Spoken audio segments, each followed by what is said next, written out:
Des champs inaccessibles, des chemins noyés sous 90 cm d'eau, un scénario hivernal encore classique pour ces exploitants de la vallée de la Seine, et pourtant. Avec des crues comme celle-ci, on ne cultive pas, on ne cultive qu'au printemps. Mais là, cette année, on s'aperçoit que la pluviométrie dure. Donc, est-ce qu'on pourra cultiver au printemps? Depuis 2 jours, je ne sais pas s'il va falloir évacuer mes vaches. Comme en 2016, on était à 2 doigts d'évacuer les vaches. On ne sait pas si ça continue à monter encore. Alors, c'est usant, c'est usant.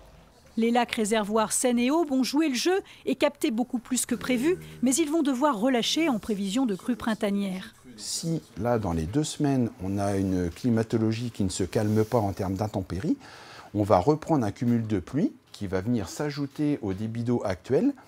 Et là, on pourrait avoir un niveau de crue qui va recoller à une référence de 2013, voire supérieure. À court terme, un effort doit être fait en aval et notamment à Paris, selon le président de la FDSEA de l'Aube, qui siège à la Commission nationale inondation. Il faudrait lâcher un peu de temps en temps, il y aurait un peu plus d'eau sur Paris, mais ça ne serait pas la catastrophe. On resterait avec de l'eau sur les voies sur berge.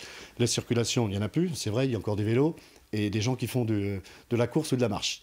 Bon, peut-être que pendant un moment, les gens qui font du vélo, de la course et la marche peuvent peut-être arrêter pendant 15 jours, 3 semaines d'en faire, pour justement que le monde agricole soit un peu moins impacté. Le syndicat agricole milite également depuis plusieurs années pour qu'un fonds de secours soit alimenté par les Parisiens afin d'indemniser les agriculteurs surinondés.